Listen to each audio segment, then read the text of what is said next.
Kabanata 3321 hanggang Kabanata 3330. Kabanata 3321. Nang marinig ito, lumingon si Yehan para tingnan sina Luma ng Buddha Banan at ang iba pa.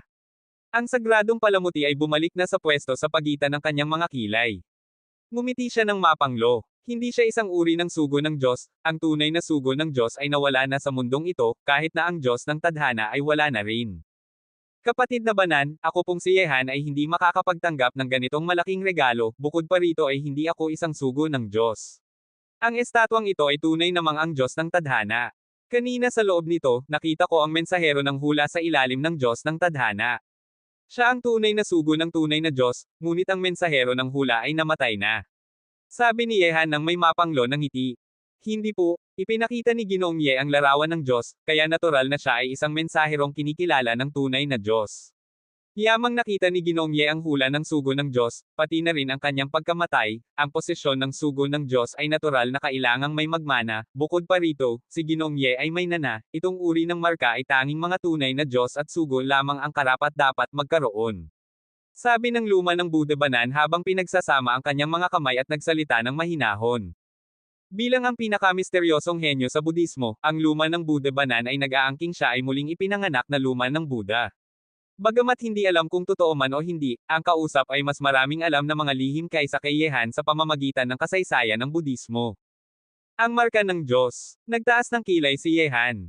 Batang Panginoon, nakilala mo naman ang sugo, hindi ba niya sinabi sa iyo na ikaw ay mayroon ng sagradong tatak ng Diyos? Ang ganitong tatak ay tanging mga tunay na Diyos at sugo lamang ang maaaring magkaroon. Tumingin si Chenyi kay Yehan nang may pagkamangha sa pulang hugis apoy na bitik sa gitna ng kanyang mga kilay. Ang bitik na ito ay ang sagradong tatak ng mga Diyos, ngunit ang mensahero ng hula ay ibinigay ito kay Yehan sa ibang paraan at hindi sinabing iyon ay ang sagradong tatak ng mga Diyos. Ang markang tanging mga tunay na Diyos at sugo ng Diyos lamang ang maaaring magkaroon ay kakaiba sa buong mundo. Nang marinig ang mga salita ni na Luma ng Buddha Banan at Chenyi, biglang bumilis ang tibok ng puso ni Yehan. Natural na naiisip niya ang sagradong palamuting ibinigay sa kanya ng mensahero ng hula, bagamat ibinunyag ng mensahero ng hula kay Yehan na ang layunin nito ay tulungan siyang alisin ang lason sa kanyang katawan, ngunit tila mayroon pa itong ibang kahulugan na nauugnay sa kalooban ng Diyos. Ngunit sa kasalukuyan, tila hindi iyon kasing simple ng layunin ng mensahero ng hula.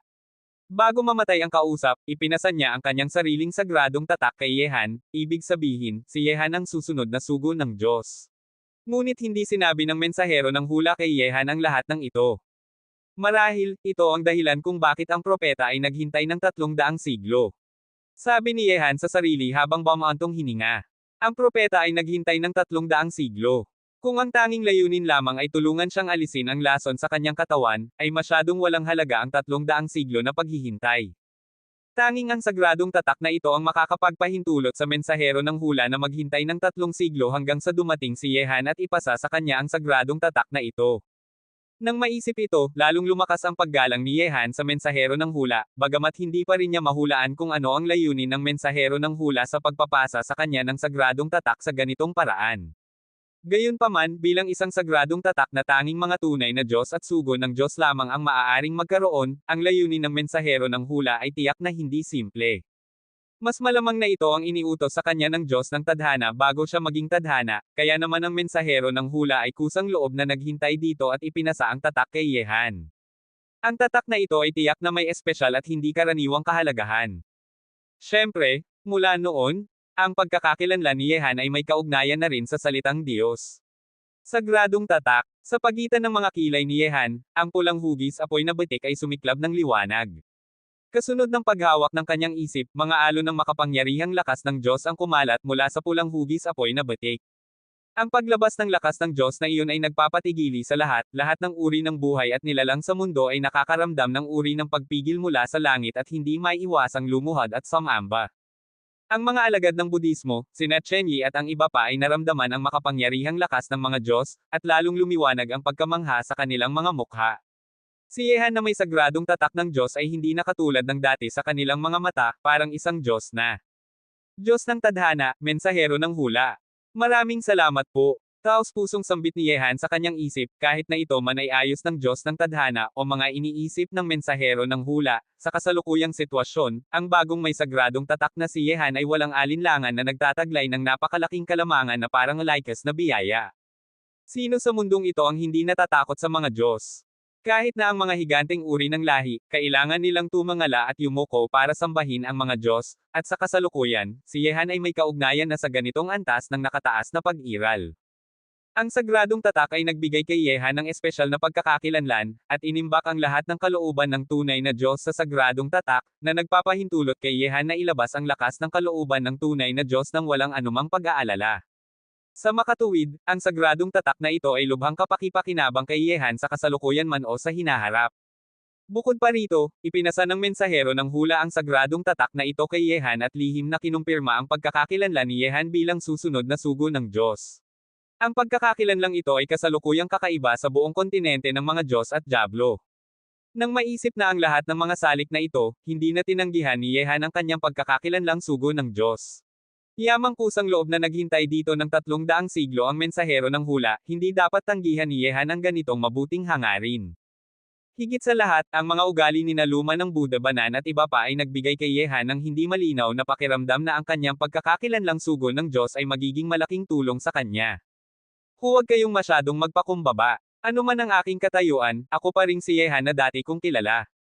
Tahimik na sabi ni Yehan, ngunit kahit na hindi sinasadyang inilalabas ni Yehan ang lakas ng Diyos sa kanyang katawan, nagdulot pa rin ito ng pagkatakot sa mga alagad ng Budismo na parang siya ay isang Diyos, at sa kanilang mga mata, si Yehan ay hindi na lamang isa sa 5 walang kapantay na tauhan sa kontinente ng mga Diyos at Diablo, kundi ang taong pinakamalapit sa tunay na Diyos, na may mataas na katayuan. Bagamat nawala na ang mga Diyos, kahit na ang mga higanti sa kontinente ng mga Diyos at Diablo ay hindi maaaring baliwalain ang pagkakakilanlang sugo ng Diyos.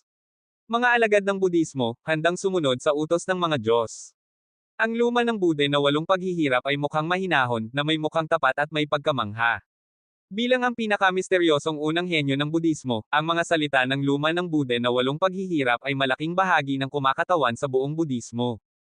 Nang makita ito, natural na masaya para kay Yehan sina Chenyi at ang iba pa.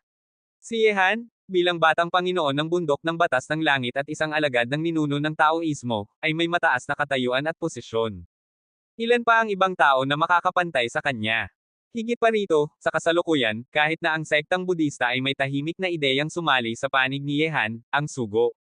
Sa ganitong paraan, si Yehan ay may napakalaking suporta sa kanyang likuran, ang dalawang sinaunang tradisyon na bundok ng batas ng langit at sektang Budista ay kanyang tagapagtataguyod. Kabanata 3322. Tumanggo si Yehan ng tahimik at hindi tumanggi.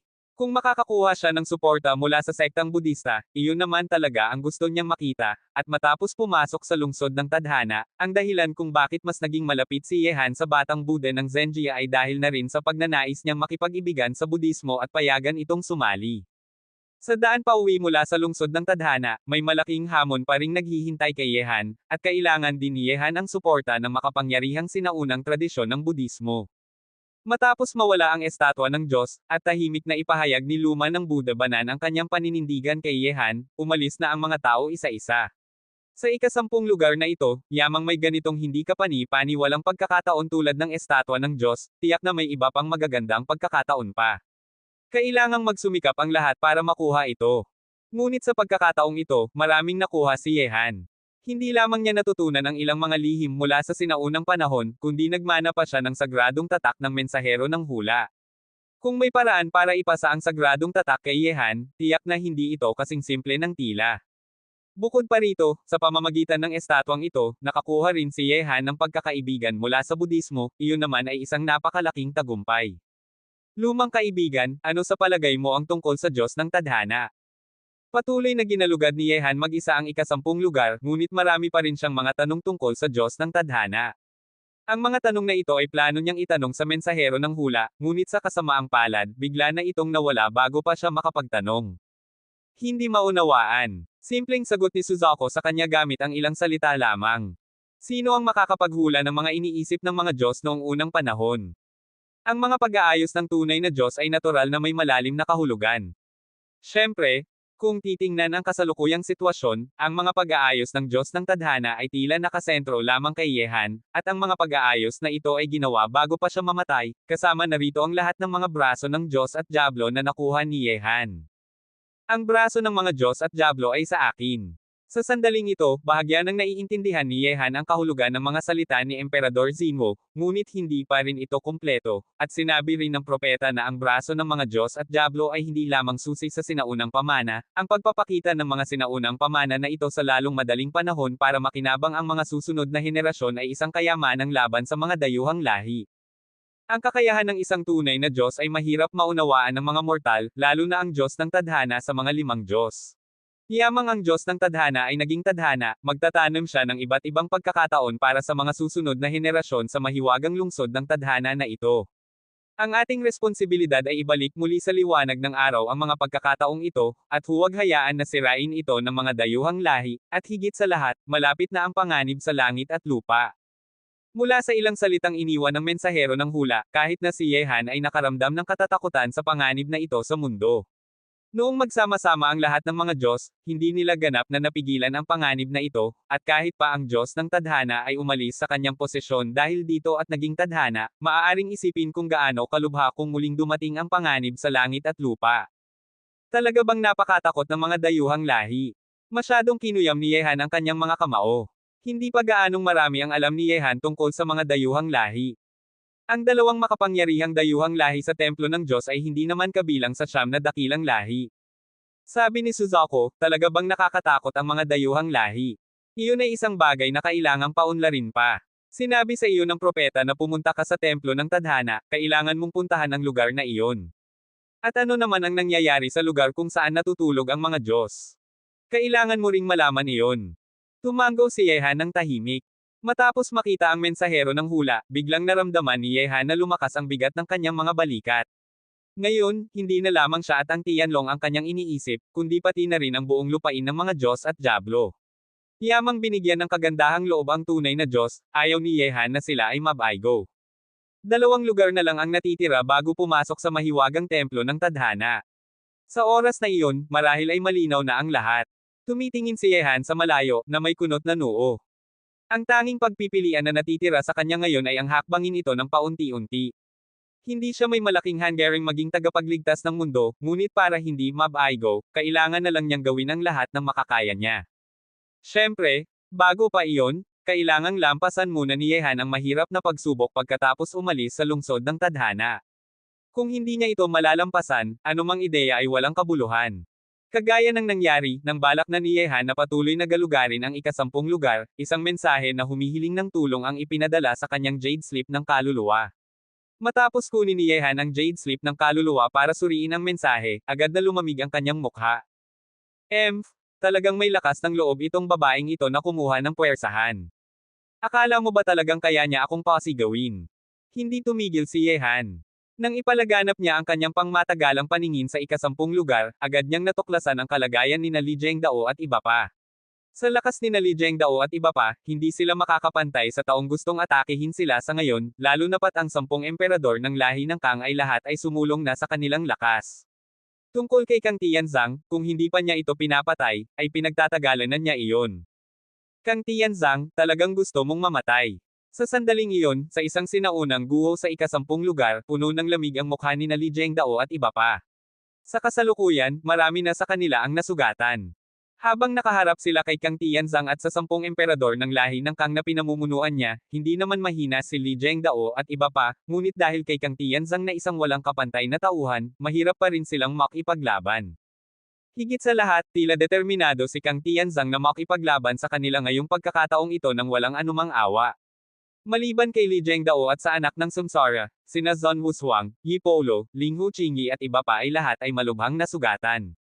Nang marinig ito, malamig ang mukha ni Kang Tianzang at nagsabi, "Siyempre, ang mga may kapalaran ay makakakuha nito. Yamang wala kang lakas na ipagtatanggol ito, natural na dapat mong ibigay ang bagay na ito na nakalaan sa iyo." Kang Tianzang, alam mo bang naglalaro ka ng apoy?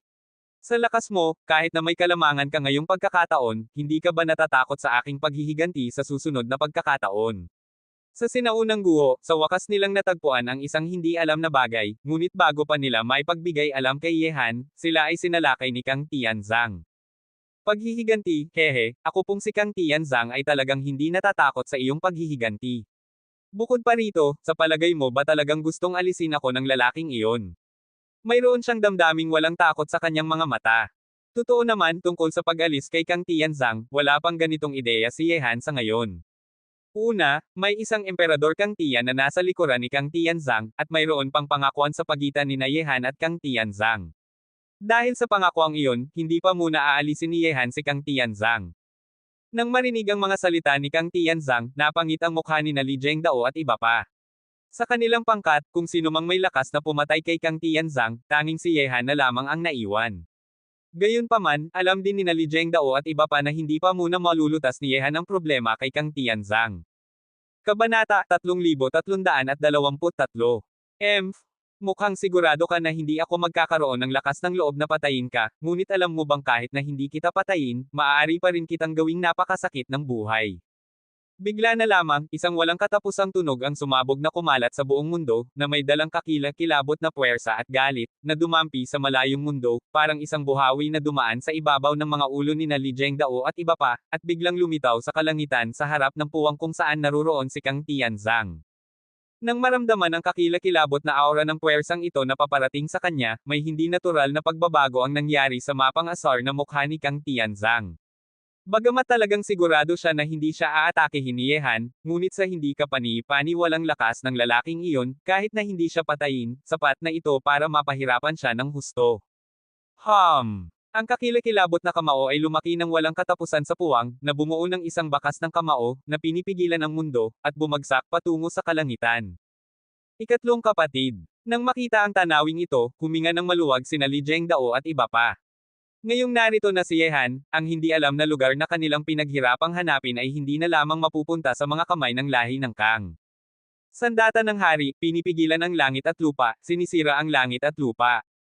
Malamig at matalas ang mga mata ni Kang Tianzang, at sa isang suntok ng kanyang sandata, tila iyon lang ang sandatang naruroon sa mundo, parang ito ay sisira ng mundo.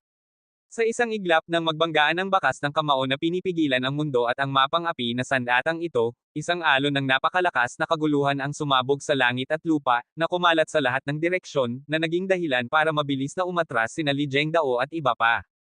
Ang puwersang ito ay nagdulot sa kanila ng pakiramdam ng panganib sa kanilang buhay, at nakita nilang ang puwang sa kanilang paligid ay parang isang salamin na unti-unting nabibere. Sa pagsalungat ng kanilang dalawang kakilakilabot na puwersa, ang katawan ni Kang Tianzang ay umatras sa puwang. Ang kanyang maganda at malamig na mukha ay direktang tumitingin kay Yehan na nakita na nila. Uy, mukhang nakakuha ka rin ng magandang pagkakataon nitong mga nakaraang panahon. Hindi nakakagulat na may lakas ka ng loob na buwaysetin ako. Gayunpaman, sa ganitong kakayahan, dapat mong maramdaman mismo ang mga kahihinatnan ng pagpapainis sa akin. Bagamat medyo nagulat si Yehan sa lakas ng pakikipaglaban ni Kang Tianzang sa ngayon, iyon na lamang iyon. Yamang paulit-ulit na bumabuwayzet sa kanya si Kang Tianzang, kailangang turuan ito ni Yehan ng isang aral na hindi niya makakalimutan. Kahit na hindi siya patayin, kailangan niyang bayaran ang kanyang mga ginawa. Siyempre, talagang mabilis na tumaas ang lakas ng pakikipaglaban ni Kang Tianzang. Bagamat nasa tuktok pa rin siya ng antas ng gitnang antas na banal na hari, malaki ang pag-unlad ng kanyang lakas sa pakikipaglaban. Noong una ay nasugatan pa siya, ngunit ang Kang Tianzang ngayon ay hindi na. Yehan, tumigil ka. Sa oras na ito, ang 10 emperador ng lahi ng Kang na kasama ni Kang Tianzang ay mga henyong nagsimulang kumilos isa-isa. Ang 10 emperador ng lahi ng Kang ngayon ay lahat ay nasa antas ng mga banal na hari. Sa kanilang sama-samang puwersa, napakahirap para kay Kang Tianzang na pigilan sila sa kasalukuyan. Sa sandaling ito, ang 10 emperador ng lahi ng Kang ay sama-samang umatake kay Yehan, iyon naman ay napakatakot. Kayo pa ba? Umalis kayo. Malamig ang mukha ni Yehan, ang kanyang kamao ay parang isang demonyong malupit. Matapos niyang ibagsak ang kanyang kamao, muling nanginginig ang puwang, maraming mga bakas ng kamao ang sumigaw ng malakas, lahat ay bumagsak patungo sa 10 emperador ng lahi ng Kang, na naging dahilan para sila ay mahiyaing umatras. Ay silang langit at lupa. Lumakas ang intensyon ni Yehan na pumatay. Bagamat ayaw niyang patayin si Kang Tianzang, ang 10 emperador ng lahi ng Kang ay hindi kasama sa kanyang mga iniisip. Ang pag-alis sa kanila ay makakapag-alis lamang ng makapangyarihang puwersa sa paligid ni Kang Tianzang. Lalaki, ako ang iyong kalaban. Sa puwang na hindi kalayuan, si Kang Tianzang ay dumarating na may hawak na pilak na sandata, sandata ng hari, siyam na kaldron ay sisirin ng mundo. Sa isang suntok ng kanyang sandata, ang pilak na sandata ay nagbangon ng isang tripod, na naging dahilan para lumitaw ang isang siyam na paa na kaldron sa langit at lupa, na bumagsak patungo kay Yehan, nagpasya si Yehan na ibigay na lamang ang 10 emperador ng lahi ng Kang. Magandang sining ng pakikipaglaban, Kang Tianzang, mukhang hindi mo sinayang ang oras na ito. Lakad ng lakad si Yehan sa kalangitan, itinapon ang kanyang manggas.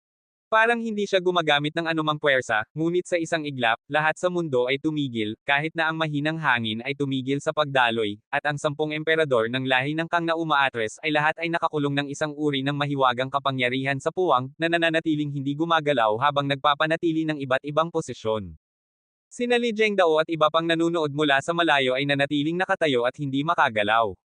Siyempre, ang siyam na kaldron na bumabagsak patungo kay Yehan ay tumigil din. Lumakad si Yehan papunta sa siyam na kaldron, tinuro niya ang puwang, at ang siyam na kaldron ay nabaira. Parang isang hindi masisira na bakal na kamay, mahigpit niyang hinawakan ang lalamunan ni Kang Tianzang. Ang nakatigil na larawan ay nabaira, at sa susunod na sandali nang mabuhay muli ang lahat mula sa nakatigil na larawan, ang tanawing lumitaw sa kanilang paningin ay lubos na nagulat sa kanila. Sa sandaling ito, hinawakan na ni Yehan ang lalamunan ni Kang Tianzang, at maaari na niyang tapusin ang kanyang buhay anumang oras. Hindi ako magkakaroon ng lakas ng loob na patayin ka, ngunit para sa akin, ikaw ay isang langgam lamang. Kung gusto kong patayin ka, maaari kong gawin iyon anumang oras. Malamig na tumingin si Yehan sa taong namumula ang mukha at malamig ang hininga, si Kang Tianzang. Kabanata 3324. Sa ibabaw ng puwang, ang walang kapantay na magandang babae na nakadamit na parang lalaki at nakasuot ng puti ay parang isang kuting na hindi makalaban. Hinawakan ni Yehan ang kanyang lalamunan. Basta lamang siyang magsumikap, maaari niyang sirain ang kanyang mapuputing leeg, at mawawala na ang kanyang kagandahan at buhay. Bagamat ang tibay ni Yehan ay kinikilala ng buong mundo sa lungsod ng tadhana, at kahit na ang ibang apat na walang kapantay na tauhan ay hindi siya mapipigilan kahit na sama-sama silang kumilos, nakakamangha pa rin na makita si Kang Tianzang na madaling napigilan ni Yehan na parang isang kuting. Higit sa lahat, paano nawasak ni Yehan ang pilak na sandata na siyam na kaldron ni Kang Tianzang kanina? Paano niya napigilan si Kang Tianzang? Ang bahaging iyon ng pangyayari ay nawala sa isip ng lahat. Nakaranas na rin sina Li Zhengdao at iba pa ng ganitong mga pangyayari. Bagamat alam nilang may mahiwagang kasanayan si Yehan, ano nga ba ang kasanayang iyon? Hindi pa nila alam. Oy, talagang parang Diyos ang ikatlong kapatid. Ngumiti si Zhon Wushuang ng malakas. Habang lalong lumalakas si Yehan, natural silang natutuwa na makita ito. Kahit na may mga lihim si Yehan na hindi pa niya sinasabi sa kanila, hindi sila magtatanong, bilang mga kapatid, lubos silang nagtitiwala sa isa't isa. Ano bang klaseng pamamaraan ito? Napangitang mukha ng 10 emperador ng lahi ng Kang. Kanina ay tinablan sila ni Yehan ng kamao at napilitang umatras. Ang antas ng lakas na iyon ay nasa loob pa rin ng kanilang inaasahan, ngunit paano napigilan ni Yehan si Kang Tianzang ay hindi nila matindaan ng buo. Ang oras ay tumigil, hindi lamang ang oras kundi pati na rin ang pag-iisip ng lahat sa mundo ay tumigil. Kang Tianzang, ano ang pakiramdam na tretuhin kang parang isang langgam? Ngumiti si Yehan habang tumitingin sa namumula at malamig na si Kang Tianzang sa kanyang harapan. Ang kanyang malalaking kamay ay parang bakal na kagamitan na sapat para hindi siya gumawa ng anumang biglaang galaw. Ang walang kapantay na tauhan sa kontinente ng mga Diyos at Diablo ay hindi na mahalaga sa harap ni Yehan. Para harapin ang mga walang kapantay na tauhang ito, kahit na hindi gumagamit si Yehan ng kanyang lihim na lakas, madali na niyang mapipigilan sila. Mga langgam, may araw na makakabawi. Bukod pa rito, hindi ka naman magkakaroon ng lakas ng loob na alisin ang langgam na ito ngayon, hindi ba? Malamig na tumingin si Kang Tianzang kay Yehan. Bagamat siya ay naging bihag ni Yehan, walang anumang takot na makikita sa kanyang mukha. Hindi may kakaila na hindi ako talagang makakapagalis sa iyo ngayon, ngunit, alam mo ba kung anong halaga ang babayaran mo para sa pagpapainis sa akin? May mabilis na pagkasuklam na lumitaw sa mukha ni Yehan. Kahit na harapin niya ang walang kapantay na magandang si Kang Tianzang, hindi pa rin siya nagpakita ng awa. Ang kakilakilabot na kamao ay bumagsak parang isang martilyo sa ibabang bahagi ng tiyan ni Kang Tianzang. Sa sandaling iyon, parang tinamaan siya ng isang bundok, ang mga panloob na bahagi ng kanyang katawan ay mabilis na gumalaw, at ang kanyang dantian ay halos masira ng suntok na iyon. Wow! Ang dugo ay kumalat, at mahigpit pa rin na hinawakan ni Yehan ang kanyang leeg, ang bibig ng dugo ay tumalsik sa damit ni Yehan. Nang makita ang tanawing ito, napairap sina Li Zhengdao at iba pa sa loob. Kahit na atakehin ni Yehan ang walang kapantay na magandang si Kang Tianzang, hindi talaga siya nagpapakita ng awa. Kung ibibigay niya ang ganitong suntok sa ibang mga tuktok na banal na hari, baka sila ay maputol pa. Yehan? Tumigil ka? Talagang gusto mong maging kaaway ng aming lahi ng Kang. Puno ng puot ang 10 emperador ng lahi ng Kang, ngunit dahil kontrolado ni Yehan si Kang Tianzang, hindi sila makagalaw ng kahit ano. Kung iginagalang ako ng isang tao ng isang talampakan, iginagalang ko rin sila ng 10 talampakan. Yamang ang inyong lahi ng Kang ay may lakas ng loob na abalahin ako, dapat ninyong alam ang mga kahihinatnan. Umihip ng hangin si Yehan at basta na lamang itinapon si Kang Tianzang, na naging dahilan para ito ay paulit-ulit na umatras sa puwang. Ang mukha niya ay maputlang parang may malubhang sakit. Harapin ang hindi kapani-pani walang lakas ni Yehan, wala nang lakas si Kang Tianzang na buwisetin siya.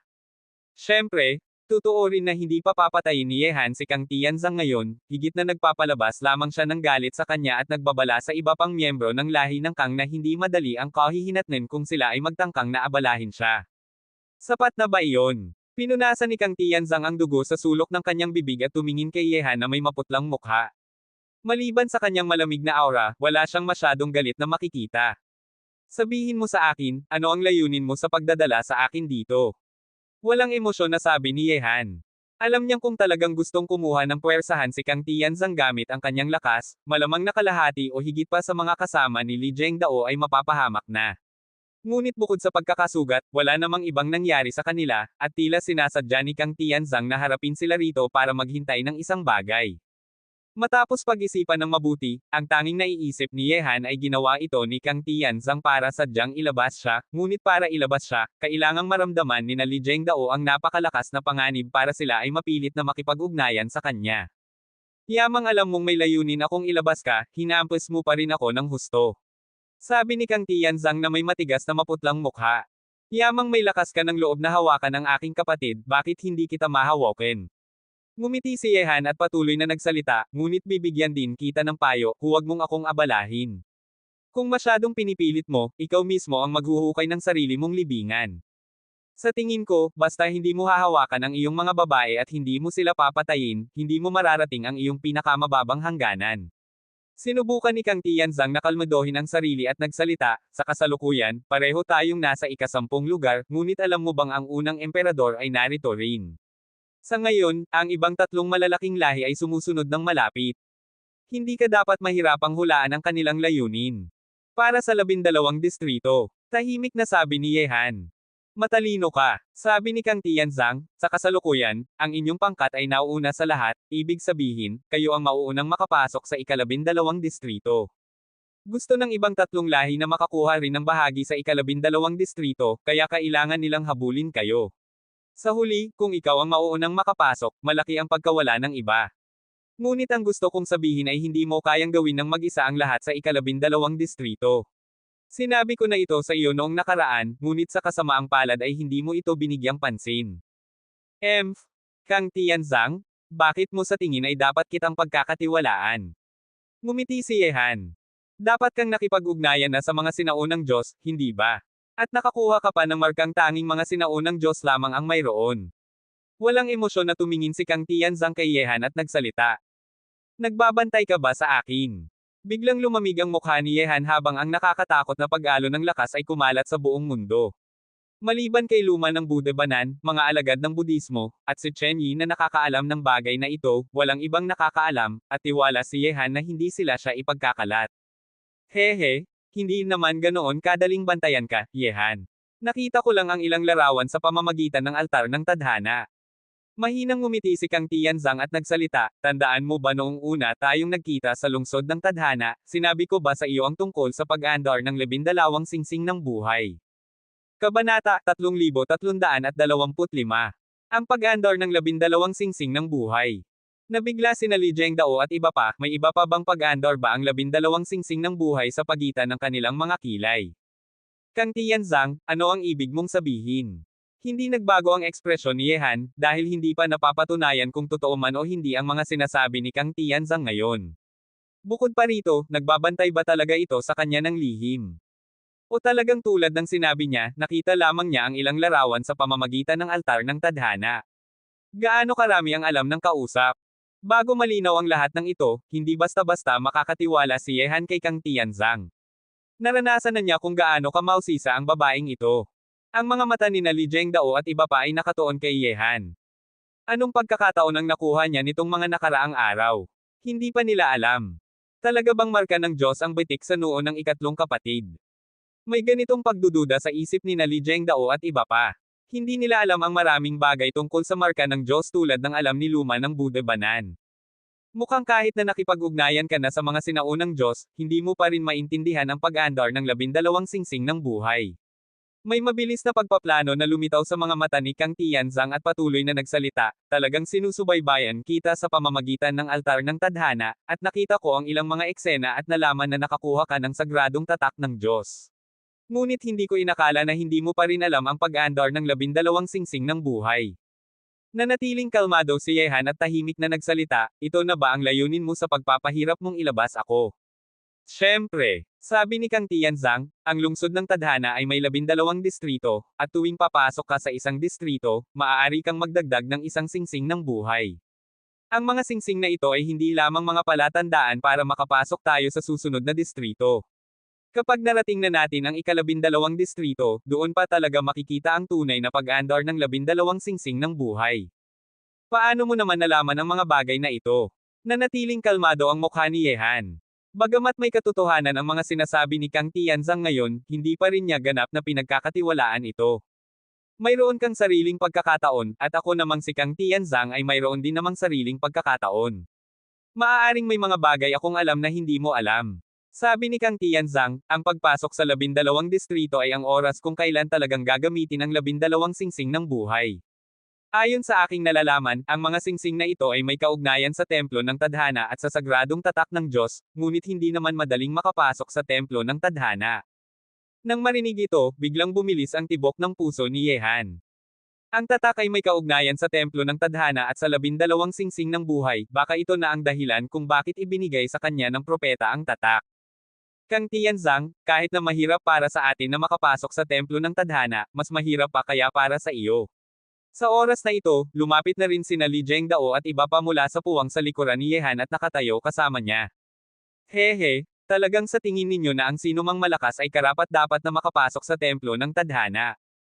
Mapangasar na sabi ni Kang Tianzang habang tumitingin kay Yehan, hindi ibig sabihin na kung malakas ka, maaari ka nang makapasok sa templo ng tadhana. At sa kasamaang palad, alam ko kung paano bubuksan ang templo. Ngunit kung titingnan ang kasalukuyang sitwasyon, hindi mo pa alam ang tunay na pag-aandar ng 12 singsing ng buhay, at malamang na hindi mo rin alam kung paano bubuksan ang templo ng tadhana. Medyo tahimik sina Li Zhengdao at iba pa at lahat ay tumingin kay Yehan. Paano mo ako mapapatunayan kung totoo o hindi ang mga sinasabi mo? Tahimik na sabi ni Yehan, walang kabuluhan ang mga salita lamang. Paano ko malalaman kung hindi ka lamang nambobola? Wala namang nakakaalam kung ang pagpasok sa templo ng tadhana ay talagang ganoon tulad ng sinasabi mo. Hehe, lalaki, kung ako ikaw, pipiliin kong maniwala. Pareho pa rin ang sinasabi ko, kung tayo ay makikipagsama, hindi lamang tayo lalakas kundi ibibigay ko rin sa iyo ang mga pagkakataong makukuha ko. Higit sa lahat, alam ko talaga ngayon kung paano bubuksan ang templo ng tadhana, ngunit hindi mo alam. Siyempre, hindi ko sasabihin sa iyo kung paano bubuksan ito hanggang sa malapit ka na sa templo. Mahinang ngumiti si Kang Tianzang, at ang kanyang ngiting iyon ay nagdulot sa lahat ng pakiramdam ng kawalan ng katiyakan. Kang Tianzang? Pinaghirapan mong makipagsama sa akin, ngunit hindi ka ba natatakot na mawawalan ka lamang ng lahat? Ngumiti si Yehan. Kung tayo ay makikipagsama, sa tingin ko ay hindi mangyayari iyon bago pa mabuksan ang templo. Kung ikukumpara sa mga pagkakataong nasa templo ng tadhana, mas mahalaga ito para sa iyo. Tiyak na tumingin si Kang Tianzang kay Yehan. Ikatlong kapatid, sa tingin mo ba totoo ang mga sinasabi niya? Tanong ni Li Zhengdao kay Yehan gamit ang mensahe sa isip. Hindi malinaw na umiling si Yehan. Kung kailangan ba ng espesyal na paraan para mabuksan ang templo ng tadhana, at kung talagang alam ito ni Kang Tianzang, walang nakakaalam sa ngayon. Gayunpaman, walang masama kung makikipagsama muna kay Kang Tianzang. Ngunit matapos maranasan na siya ay labanan ng magkakasama nina Kang Tianzang at ang ibang tatlong walang kapantay na tauhan, talagang ayaw pa rin ni Yehan na makipagsama sa kanya. Kung hindi pa siya hinamon ng mga ito noong una silang magkita, baka sumang-ayon na si Yehan na makipagsama. Bukod pa rito, kailangan niyang bantayan si Kang Tianzang. Ang babaeng ito ay parang isang bomba na maaaring sumabog anumang oras sa kanyang tabi. Walang nakakaalam kung may iba pang plano ba ito sa lihim. Lalaki, hiniling ko na naman sa iyo na makipagsama, sapat na iyon para ipakita ko ang aking tapat na hangarin. Ano na ang iyong desisyon? Tayo ay makikipagsama para buksan ang templo ng tadhana. Ito ay magiging kapaki-pakinabang para sa ating dalawa. Habang tahimik na tumitingin kay Yehan, patuloy na nagsalita si Kang Tianzang.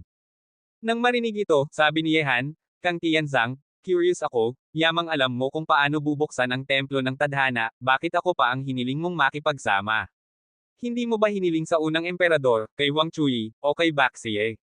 Alam mo namang mas mahirap akong hawakan kumpara sa tatlong iyon, hindi ba? Hindi ka ba natatakot na kapag binuksan na ang templo, ibabaliwala mo na lamang ako? Sabi ni Kang Tianzang, kahit na ibabaliwala mo ako, hindi mo naman ako papatayin. Ngunit iba ang tatlong iyon, mas mapanganib na makipagsama sa kanila kaysa sa iyo. Bukod pa rito, sa kasalukuyang lakas mo, mas ligtas na makipagsama sa iyo para buksan ang templo. Kung makikipagsama ka sa kanila para buksan ito, mas maraming panganib ang kakaharapin mo. Sa huli, kahit nasama-sama kaming apat, hindi pa rin namin kayang talunin ka ngayon. Kaya naman, hindi ba mas ligtas na makipagsama sa iyo? Hehe.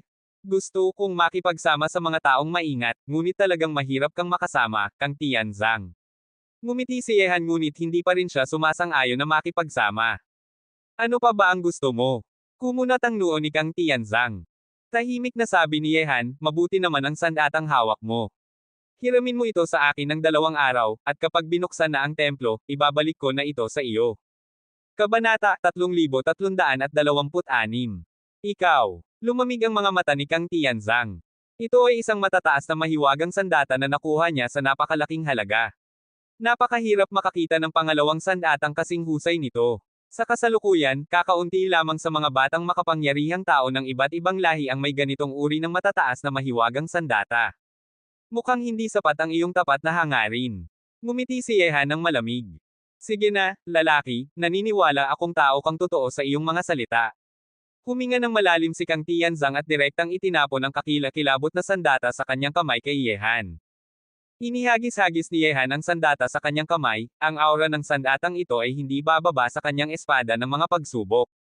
Masayang pakikipagsama. Itinatago ni Yehan ang matataas na sandata at tumingin kay Kang Tianzang na may ngiti sa kanyang mukha.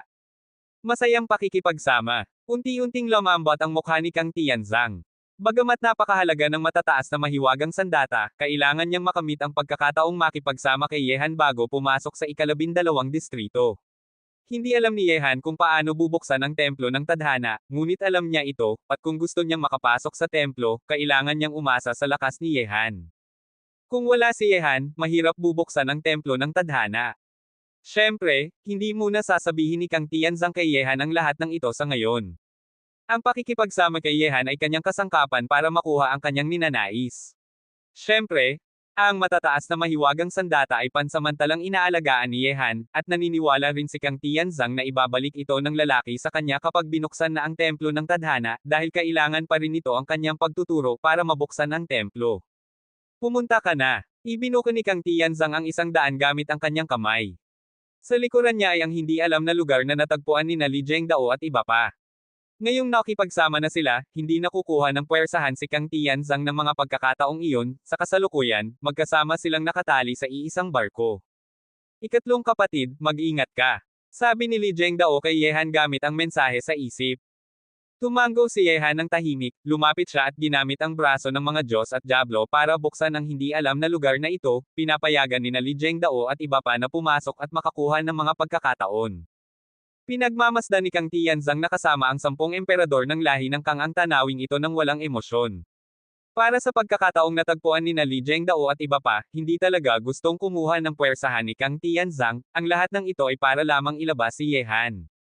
Matapos makita na nakakuha si Yehan ng marka ng Diyos sa pamamagitan ng templo ng tadhana, alam ni Kang Tianzang na kailangan niyang gawin ang lahat para makipagsama kay Yehan, at ang susi para makapasok sa templo ng tadhana ay nasa kanya. Hindi nagtagal, lumabas na sina Li Zhengdao at iba pa mula sa hindi alam na lugar. Lumapit si Yehan sa kanila at tanong, "Kapatid, nakakuha ba kayo ng anumang bagay?" Sabi ni Li Zhengdao, ito ay ang pamana na iniwan ng isang sinaunang emperador na nagngangalang Qi Tiandi, na isa rin sa daang emperador noong sinaunang panahon. Nang marinig ito, bagamat medyo nabigo si Yehan, ang resulta ay nasa loob naman ng kanyang inaasahan. Nasa ika-10 distrito na sila, ibig sabihin ay lalong lumalapit na sila sa pamana ng emperador na sinusumpa. Gusto namang makuha ito ni Yehan. Gayunpaman, kung umaasa lamang siya sa sarili niyang lakas para hanapin ang pamana ng emperador na sinusumpa, napakaliit ng tsansa. Maaaring nasa mga pamana na nakuha ng iba ang pamana ng emperador na sinusumpa. Ano bang hinahanap mo? Nakakahanap ka lang ng hindi alam na lugar, bakit hindi mo ako hayaan na buksan ito para sa iyo?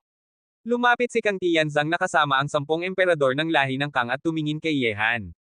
Yamang nakipagsama na sila, kailangan ni Kang Tianzang ng mahiwagang braso ni Yehan para buksan ang mga pamana na makukuha niya. Nang marinig ito, kumurap si Yehan at nagsabi, "Sige, manguna ka na." Ikatlong kapatid. Nag-aalangan na tumingin si Li Zhengdao kay Yehan. Umiling si Yehan at nagsabi, "Kapatid, magkita-kita tayo sa sanctuary mamayang gabi."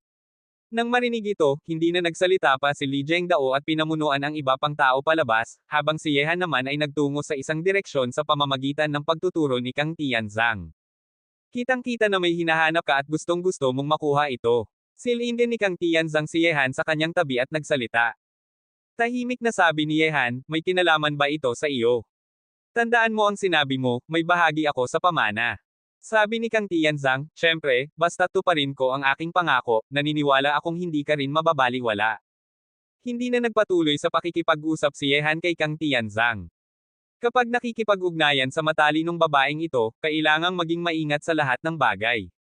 Mga kalahating oras ang lumipas, dinala ni Kang Tianzang si Yehan sa hindi alam na lugar na natagpuan niya.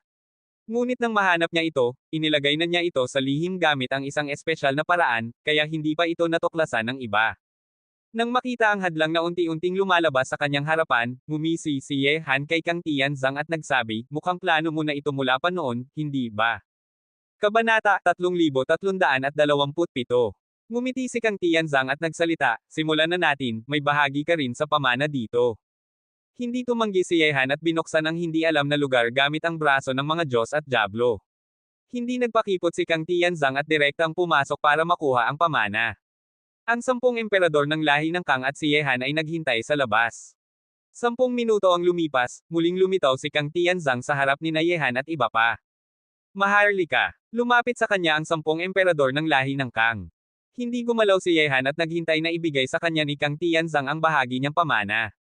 Ang dagdag na kopya ng sinaunang pamana ay may malaking kahalagahan para sa lahi ng Kang. Maaari pa bang bumalik sa tuktok ang lahi ng Kang? Para mamuno sa buong lahing tao, o kahit na mamayani sa kontinente ng mga Diyos at Diablo, kailangan ng mas malakas na pundasyon para suportahan ito. Ang pagkakataong ibinibigay ng lungsod ng tadhana ay ang pinakamalakas na daan palabas. Tumingin si Kang Tianzang kay Yehan at ngumiti, "Tunay ako sa aking mga salita, may bahagi ka rin sa mga pamana na makukuha ng ating lahi ng Kang." Matapos niyang sabihin iyon, itinapon ni Kang Tianzang ang kanyang manggas, at isang sagradong liwanag ang direktang pumasok sa isip ni Yehan. Sining ng Diyos ng Emperador. Ang kopyang ibinigay ni Kang Tianzang kay Yehan ay isa ring kahangahangang pamana na iniwan ng sinaunang mundo, na tinatawag na sining ng Diyos ng Emperador. Ang pamamaraang ito ay iba sa karaniwang mga sining ng pakikipaglaban, ito ay dalubhasa sa mga kaisipang espiritual. Gamit ang mga kaisipang espiritual bilang patnubay, maaari itong ipaglaban ang anumang sandata mula sa iba't ibang uri, at anumang sandata ay maaaring gamitin para pumatay ng kalaban, kahit na ang mga sandata ng kalaban ay maaring kontrolin. Ito ay medyo katulad ng sining ng pagkontrol sa espada ng bundok ng batas ng langit. Ngunit ang sining ng Diyos ng Emperador ay mas malakas pa kaysa sa sining ng pagkontrol sa espada ng bundok ng batas ng langit. Ang sining ng pagkontrol sa espada ng bundok ng batas ng langit ay maaari lamang kontrolin ang sariling mga sandata, ipaglipad ito sa himpapawid, at kontrolin ito mula sa malayo para pumatay ng kalaban. Samantala, ang mga sandatang kinokontrol ng mga kaisipang espiritual ng sining ng Diyos ng Emperador ay hindi lamang ang sariling mga sandata. Sa isang iglap, maaaring kontrolin ang lahat ng uri ng sandata.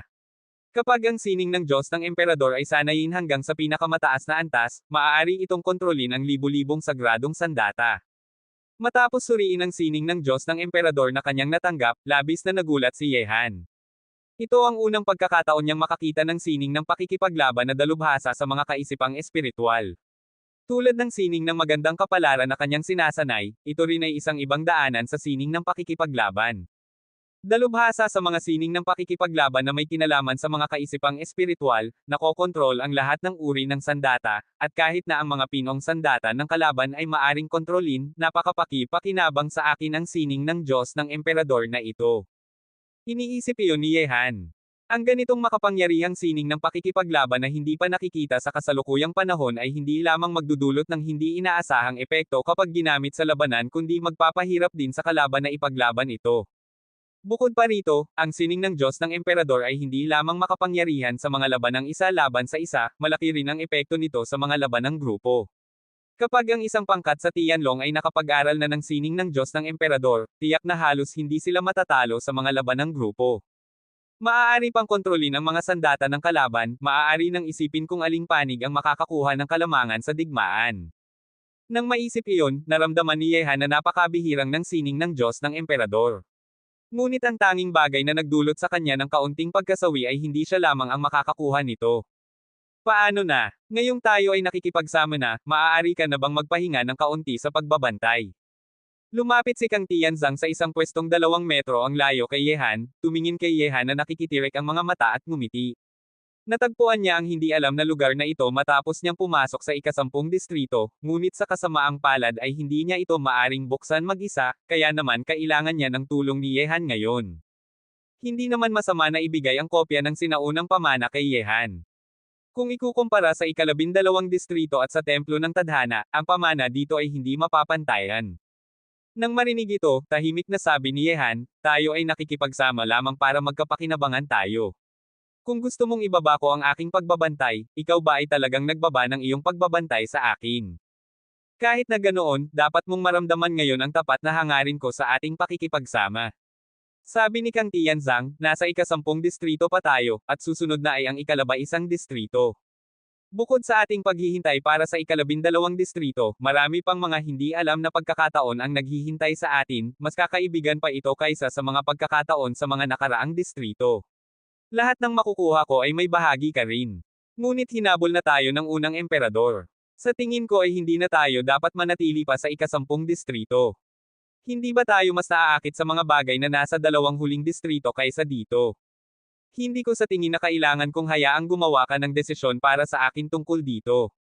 Matapos sabihin iyon, itinapon ni Yehan ang kanyang manggas at umalis na. Hindi kalayuan ang layo, magkita-kita tayo sa sanctuary mamayang gabi. Tumingin si Kang Tianzang sa malayong likuran ni Yehan, at nanatili pa rin ang kanyang kaakit-akit na ngiti sa mukha. Maharlika, talagang kailangan bang makipagsama ang ating lahi ng Kang kay Yehan? Medyo nalilito ang 10 emperador ng lahi ng Kang. Siyempre nilang sinusuportahan ang desisyon ni Kang Tianzang, ngunit para lamang makipagsama kay Yehan, si Kang Tianzang ay ibinaba ang kanyang katayuan, at kahit na handang masugitan ng husto dahil sa kanya. Talagang nalilito ang 10 emperador ng lahi ng Kang sa kanyang dedikasyon. Bagamat sa pamamagitan ng pakikipagsama kay Yehan ay maaari niyang buksan ang mga hindi alam na lugar para sa lahi ng Kang, kailangan din nilang ibigay ang kopya ng mga pamana sa kanya, at bago pa mabuksan ang templo ng tadhana, maaaring kailangang sundin ng lahi ng Kang ang mga utos ni Yehan ng walang kondisyon.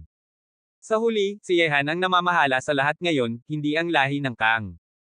Nakikitirik ang mga mata ni Kang Tianzang at nagsalita, ang pakikipagsama sa kanya ay magdudulot ng pinakamalaking benepisyo sa ating lahi ng Kang. Malalaman ninyo lahat ng ito kapag binuksan na ang templo ng tadhana. Tungkol naman sa 3 iba pang tao, bagamat sila ay magagandang pagpipilian, iyon ay bago pa makakuha si Yehan ng sagradong tatak ng Diyos. Nang marinig ito, sabi ni Kang Jinglo, ibig sabihin po ba ng maharlika na ang marka ng Diyos ni Yehan ay may malaking epekto sa ating lahi ng Kang? Kabanata 3328. Ngumiti si Kang Tianzang ngunit hindi nagsalita, ngunit lalong lumakas ang ngiti sa kanyang mukha, na naging dahilan para mas magkaroon ng pag-asa ang 10 emperador ng lahi ng Kang.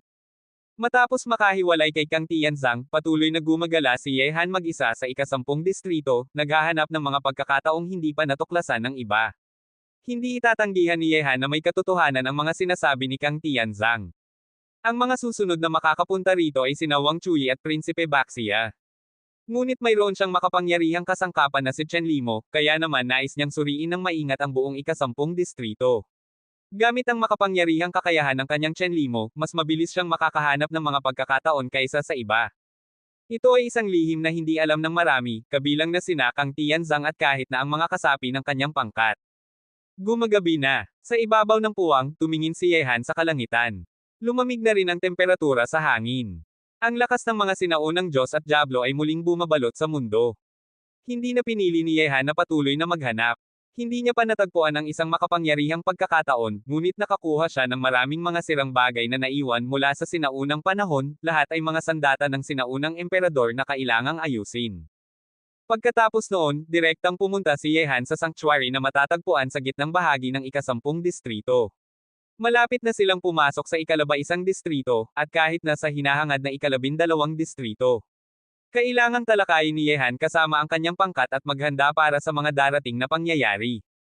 Pagkaraan ng gabi, nagsimulang pumunta ang lahat sa kanilang lugar na pagtataguan.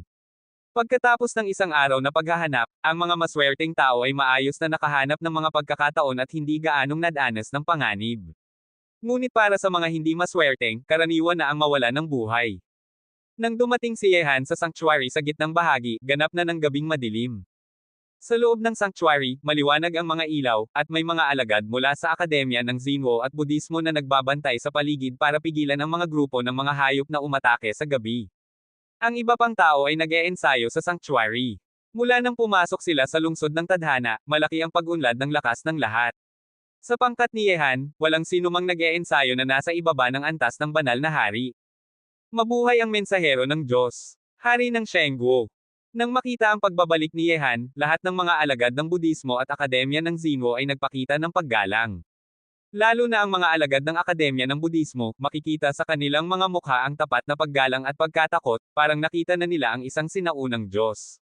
Sa ngayon, kumalat na ang balita na nakakuha si Ye Han ng sagradong tatak ng Diyos sa buong pangkat. Bilang hari ng Shengguo ng Akademya ng Zinwo, natural na ikinatuwa ito ng mga alagad ng Akademya.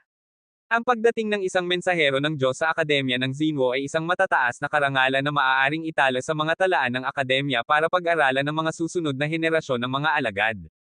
At ang Akademya ng Budismo ay lubos na sumasamba sa mga Diyos at itinuturing itong kanilang paniniwala. Sa panahong ito kung saan nawala na ang tunay na Diyos sa maraming taon, ang pagdating ng isang mensahero ay sapat na para ituring nilang banal. Bahagya namang tumango si Ye Han at pumasok sa sanctuary. Nang malaman ng luma ng Buddha Banan, Akademya ng Zinwo, sina Chen Yi, Li Zhengdao at iba pa ang pagbabalik niya, agad silang nagtipon-tipon. Nang makita si Ye Han na pumasok mula sa labas ng silid, si Yu Honghuang na nakasandal sa sulok at may dalang mabigat na espada sa kanyang likuran ay may komplikadong ekspresyon sa mukha. Ang liwanag sa paligid ng kanyang kalaban ay lalong lumakas. Ang pagkakakilanlang mensahero ng Diyos ay parang isang mainit na araw mula sa siyam na langit na sapat para ibigin ng sinumang nasa ibaba. Mensahero ng Diyos, matagal nang hindi na nagpakita ng ganitong uri ng nilalang sa loob ng libu-libong taon. Sabi ni Yu Honghuang sa kanyang isip, hindi dapat ikahiya na sumuko sa isang bundok na hindi maaring lampasan sa ilalim ng isang mensahero ng Diyos. Narito na kayong lahat. Ngumiti si Ye Han habang lumalapit sa kanila. Tumingin siya sa tanging bakanting upuan sa gitna, nag-alinlangan siya ng kaunti ngunit umupo pa rin doon. Mensahero, ang mga tao mula sa lahi ng mga Diablo ay pumasok na rin sa ika-10 distrito. Sabi ni Luma ng Buddha Banan habang pinagsasama ang kanyang mga kamay ng tapat. Matapos makahiwalay kay Ye Han, nakilala rin ng Akademya ng Budismo ang mga tao mula sa lahi ng mga Diablo. Mabilis naman. Medyo nagulat si Ye Han. Sabi ni Li Zhengdao, yamang pumasok na ang mga Diyos at Diablo sa ika-10 distrito, susunod na ay ang mga demonyo. Ikatlong kapatid, ano ang inyong plano tungkol dito? Hindi natin dapat hayaan silang mauna. Sabi ni Ye Han. Nakita ko na ang buong ika-10 distrito, hindi na tayo kailangang manatili pa rito. Pasok tayo sa ika-12 distrito bago pa ang 3 malalaking lahi. May hinala akong magkakaroon ng matinding labanan sa ika-12 distrito at sa templo ng tadhana, at hindi madaling buksan ang templo. Siguradong may layunin si Kang Tianzang sa akin. Sa mahalagang sandaling ito, hindi tayo dapat maging target ng lahat. Ang templo ng tadhana ay isang lugar na makakapagbago ng tadhana ng isang tao. Bakit? Baka isasantabi ninyo ako sa pagtalakay ng mahahalagang bagay. Sabihin naman nating magkasama tayong nakatali sa iisang barko ngayon. Sa oras na iyon, matapos magsalita si Yehan, pumasok si Kang Tianzang na kasama ang 10 emperador ng lahi ng Kang sa labas ng silid. Matapos sumang-ayon si Yehan na makipagsama, dumating si Kang Tianzang dito nang gumagabi na. Ngayong sumali na siya, alam naman ito ng lahat, ngunit para sa dating kaaway na ito, nananatili pa rin silang maingat. Ang mga mata ng lahat ay nakatuon kay Kang Tianzang na lumalapit. Walang sino mang nagsabi sa kanya na bumabalik si Yehan. Sa totoo lang, hindi pa rin tanggap ng lahat si Kang Tianzang. Sabi ni Yehan, dahil narito ka na, umupo ka na. Hehe, sige na nga. Umupo si Kang Tianzang sa isang bakanteng upuan, habang ang 10 emperador ng lahi ng Kang ay tahimik na nakatayo sa isang sulok na hindi kalayuan. Kung hindi ako nagkakamali, pinag-uusapan ninyo kung kailan papasok sa ika-12 distrito. Tumingin si Kang Tianzang sa mga taong naroroon, nakikitirik ang mga mata at dahan-daang nagsalita. Ang ika-12 distrito ay ang huling patutunguhan ng 4 na lahi. Basta may buhay pa, tiyak na pupunta sila rito. Ngunit bagamat may mga hindi pangkaraniwang pagkakataon sa ika-12 distrito, hindi lahat ay karapat-dapat na makakuha nito. Kaya naman, hindi maiiwasan ang mga digmaan at pagpatay. At harapin ang malaking pang-akit, kahit na ang sariling mga kasama ay maaaring maglaban-laban. Dito, ang taong mauunang makapasok sa ika-12 distrito ay tiyak na makakakuha ng pinakamalaking benepisyo. Yamang pinag-uusapan ninyo kung kailan papasok, bakit hindi na lang tayong pumunta sa ika-11 distrito bukas at diretsyo nang pumasok sa ika-12 distrito para mapahamak natin ang ibang 3 malalaking lahi. Hehe, iginagalang ko ang lakas ng loob ng Maharlika. Hindi mo pa nga gustong kunin ang mga pagkakataong nasa ika-11 distrito at nais mong diretsyo nang pumasok sa ika-12 distrito. Mula sa paraan ng pag-iisip ni Kang Tianzang tungkol sa pagpasok sa ika-12 distrito, naramdaman ng lahat ang kanyang matinding pagnanasa para sa lugar na iyon. Kabanata 3329. Ngunit dahil dito, naramdaman ng lahat na si Kang Tianzang ay may maraming intensyon sa kanyang aktibong pakikipagsama. Ano ba talaga ang plano ng kausap? Walang nakakaalam, ngunit gayunpaman, alam niya ang espesyal na paraan para buksan ang templo ng tadhana kaya naman kailangang makipagsama sa kanya. Tahimik na sabi ni Kang Tianzang, kung ikukumpara sa ika-12 distrito, ang mga pagkakataong nasa unahan ay maliit na bagay lamang. Sa tingin ninyo ba ay tama ako? Nang marinig ito, sabi ni Yehan, talagang may hindi pangkaraniwang pagkakataon sa ika-12 distrito.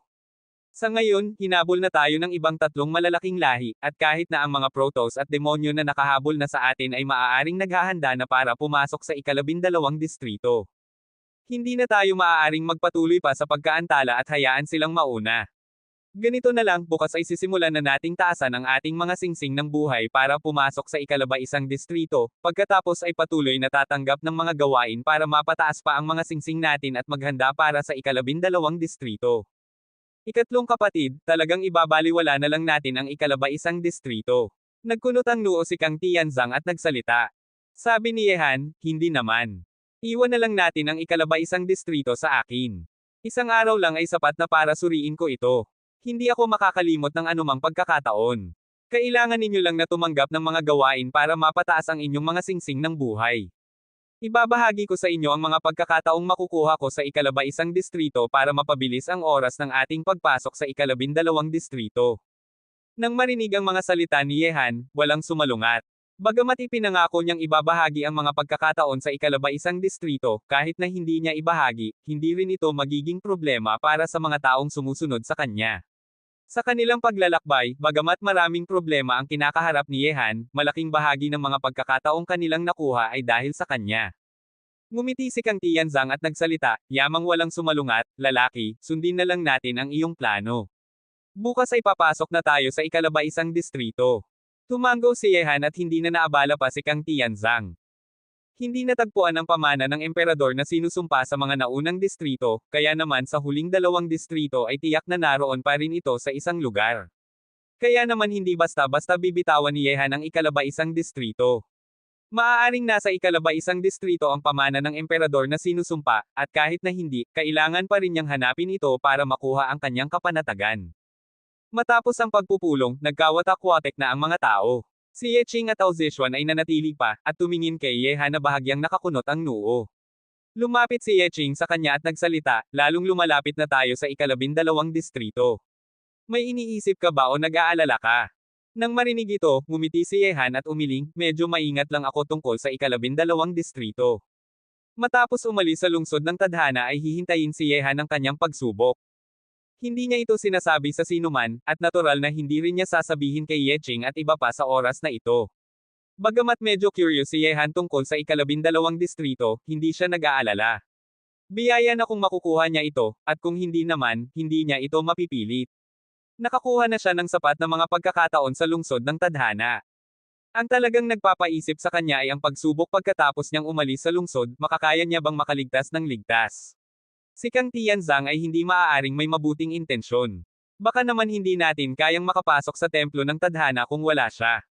Hindi lamang hindi mapagkakatiwalaan ni Ao Zishuan si Kang Tianzang kundi pati na rin ay may pakiramdam siya ng panganib.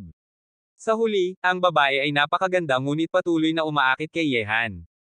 Sabi ni Yehan, alam kong wala siyang mabuting intensyon, ngunit maaaring talagang alam niya ang mga bagay tungkol sa templo ng tadhana na hindi natin alam. Kaya naman, bago pa tayo makapasok sa templo, sa tingin ko ay hindi siya gagawa ng anumang kalokohan. Matapos makipag-usap ng kaunti kina Yeching at Ao Zishuan, nag-isa namang pumunta si Yehan sa labas ng sanctuary at sinimulang gamitin ang braso ng mga Diyos at Diablo para sumipsip ng lakas ng mga sinaunang Diyos at Diablo. Mula pa noong ika-7 distrito, patuloy na nagbabago at lumalakas ang kanyang braso ng mga Diyos at Diablo.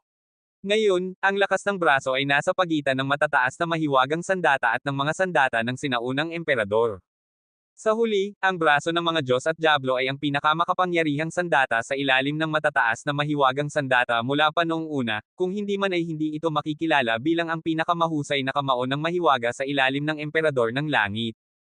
Sa ilalim ng malawak na kalangitan sa gabi, sa lugar kung saan nakapag-progress si Yehan ng kanyang mga paa, patuloy na nagtitipon ang makapangyarihang lakas ng mga sinaunang Diyos at Diablo at lahat ay dumadaloy sa kanyang braso ng mga Diyos at Diablo. Ang aklat ng mga Diyos at Diablo ay buhay na buhay sa braso ni Yehan, na naglalabas ng lakas ng mga sinaunang Diyos at Diablo. Habang patuloy na nagtitipon ang lakas ng mga sinaunang Diyos at Diablo, tuwing sumisipsip siya nito ay lalong nagiging tunay ang aklat ng mga Diyos at Diablo sa dilim. Nang ang braso ng mga Diyos at Diablo ay nakapagsipsip ng lakas ng mga sinaunang Diyos at Diablo ng mag-isa, sinasanay din ni Yehan ang sining ng Diyos ng Emperador. Ito ang unang pagkakataon niyang makakita ng ganitong makapangyarihang sining ng pakikipaglaban na dalubhasa sa mga kaisipang espiritual at nakokontrol ang lahat ng uri ng sandata. Para sa kanya, napakalaking benepisyo ng sining ng Diyos ng Emperador sa mga darating na labanan. Ngunit habang iniisip ni Yehan ang sining ng Diyos ng Emperador, may kahangahangang pagbabago rin na nangyayari sa kanyang braso ng mga Diyos at Diablo. Ang mga sinaunang Diyos at Diablo sa aklat ng mga Diyos at Diablo ay parang talagang nabuhay at tila gustong lumabas mula sa kanyang braso. Nang maramdaman ito, agad na huminto si Yehan sa pag-aaral ng sining ng Diyos ng Emperador. Sa sandaling iyon, mula sa braso ng mga Diyos at Diablo, bahagya niyang naramdaman ang isang sinaunang aura na karaniwang matatagpuan lamang sa mga matataas na mahiwagang sandata, ngunit ang aura na ito ay lumitaw lamang ng saglit at mabilis na nawala. Isa pang hakbang na lang para makarating sa antas ng matataas na mahiwagang sandata, ngunit ang lakas ng braso ng mga Diyos at Diablo ay halos katumbas na ng matataas na mahiwagang sandata. Ano ito? Semi-matataas. Isang kaisipan ang dumaan sa isip ni Yehan. Sa itaas ng mga sandata ng sinaunang emperador ay ang matataas na mahiwagang sandata. Mula pa noong sinaunang panahon hanggang ngayon, maliban na lamang noong sinaunang panahon, napakahirap makakita ng matataas na mahiwagang sandata sa mundo at halos hindi na ito lumitaw pa. Ang mga ganitong sandata ay isang misteryo. At ang direksyon ng pagbabago ng braso ng mga Diyos at Diablo ni Yehan ay natural na ang antas ng matataas na mahiwagang sandata. Sa sandaling iyon, ang lakas ng braso ng mga Diyos at Diablo ni Yehan ay halos katumbas na ng matataas na mahiwagang sandata, ngunit ang aura nito ay hindi pa umaabot sa antas ng matataas na mahiwagang sandata. Bagamat ang aura ng braso ay lumitaw ng saglit na isang sinaunang hangin, ito ay mabilis na nawala. Ang pagbabagong ito ay nagpaiisa kay Yehan na ilagay ang kasalukuyang antas ng braso ng mga Diyos at Diablo sa semi-matataas na estado. Ang antas na ito ay malaking lampas sa mga sandata ng sinaunang emperador at isa pang hakbang na lang para maabot ang antas ng matataas na mahiwagang sandata. Semi-matataas, at kanina pa ay tumama na ang aura ng braso ng mga Diyos at Diablo sa antas ng matataas na mahiwagang sandata, ibig sabihin ay hindi na malayo pa ang pagbabago nito patungong antas ng matataas na mahiwagang sandata. Nagulat si Yehan sa kagalakan. Ang ganitong pagbabago ng braso ng mga Diyos at Diablo ay talagang nais niya. 2 distrito pa ang natitira bago siya umalis sa lungsod ng Tadhana. Kung wala na ang lungsod ng Tadhana, ang lugar kung saan maaaring magbago ng mag-isa ang braso ng mga Diyos at Diablo ay mawawala na, at ang pagbabago nito sa labas ay magiging napabagal. Sa ngayon, ang braso ng mga Diyos at Diablo ay naging semi-matataas na mahiwagang sandata. Baka bago pa siya umalis sa lungsod ng Tadhana ay makakamit ng braso na maging isang tunay na matataas na mahiwagang sandata. Kung maging matataas na mahiwagang sandata ang braso ng mga Diyos at Diablo, magkakaroon na si Yehan ng 3 piraso ng matataas na mahiwagang sandata. Kabanata 3330. Ang espada ng mga pagsubok, ang mahiwagang kabaong ng langit, ang braso ng mga Diyos at Diablo. Ang pagkakaroon ng 3 matataas na mahiwagang sandatang ito ay magpapataas ng laban ng lakas ni Yehan, na nasa hindi pangkaraniwang antas na, sa isang antas na hindi pa nagagawa noon.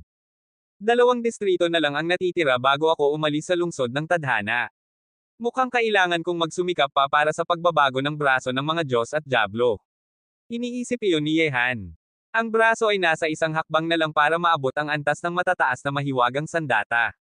Agad na naghanda si Yehan na patuloy na pag-aralan ang sining ng Diyos ng Emperador habang hinahayaan ang braso ng mga Diyos at Diablo na patuloy na sumipsip ng lakas ng mga sinaunang Diyos at Diablo sa kalangitan sa gabi. Ngunit sa sandaling iyon, mga alon ng mabangis na aura ang dumating patungo sa sanctuary na parang alon sa dagat sa kalangitan sa gabi. Sa gitna ng kakilakilabot na mabangis na aura na ito ay may isang nakakatakot na aura ng pagpatay. Dumarating na ang mga grupo ng mga hayop. Sa loob ng sanctuary, ang mga alagad ng Akademya ng Budismo at Akademya ng Zinwo na nagbabantay sa gabi ay sumigaw at naghanda para sa labanan. Ang mga mahusay na mandirigma na nag-e-ensayo sa sanctuary ay nagising din at lumitaw sa harap ng proteksyon na tabing. Hehe, tama naman ang oras. Ang braso ng mga Diyos at Diablo sa semi-matataas na estado ay dapat na sapat para kontrolin ang mga hayop. Ngumisi si Yehan, dahan-dahang tumayo at tumingin sa madilim na lupain sa kanyang harapan.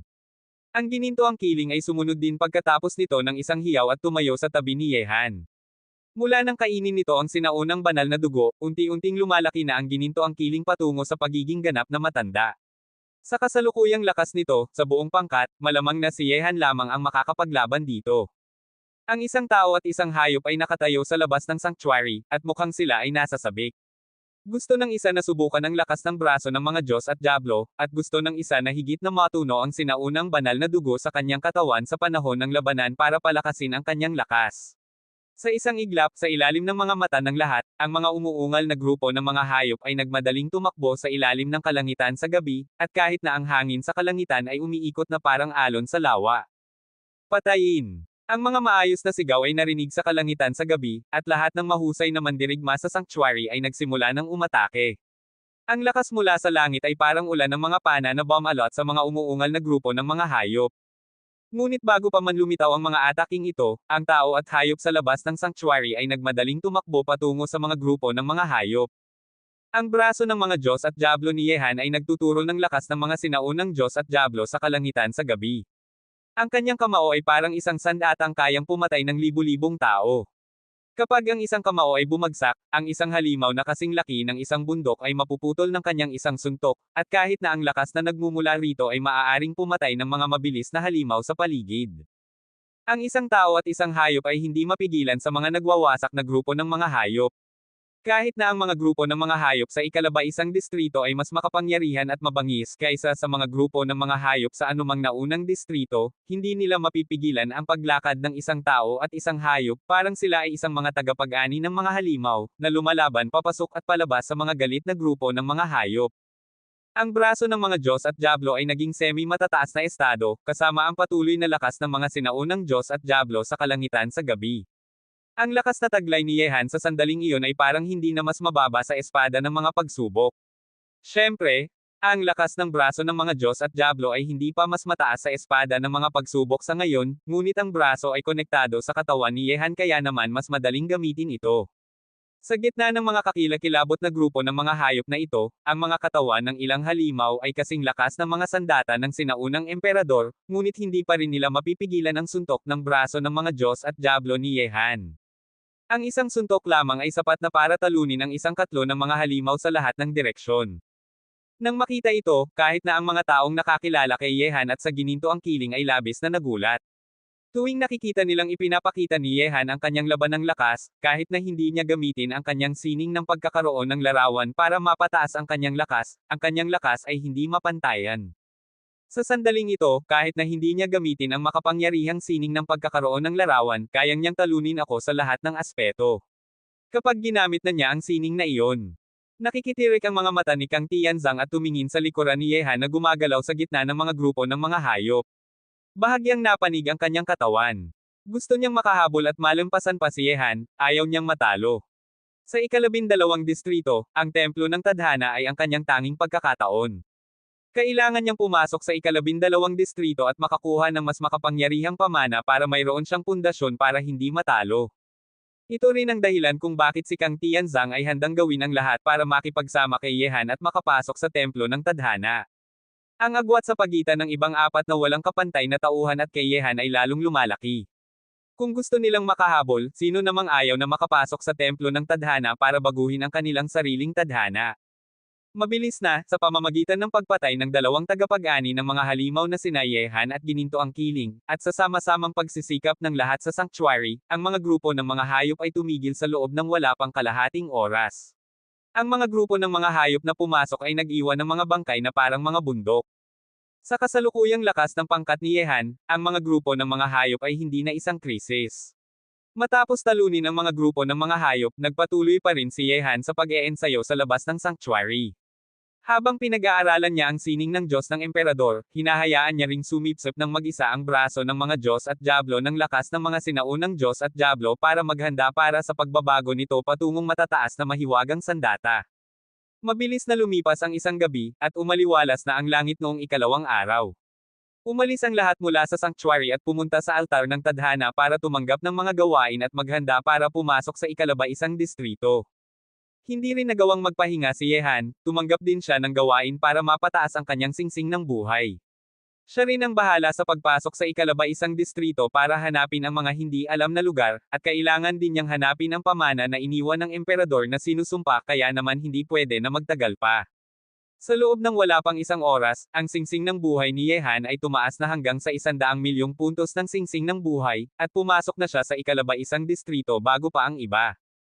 Oras na para magsimula. Sa ika-11 distrito, dahan-daang bumaba si Yehan sa isang taluktok ng bundok, umupo ng nakakrokres ang mga paa, binuksan ang kanyang malawak na paningin, at sinisiyasat ang mundo ng paikot-ikot.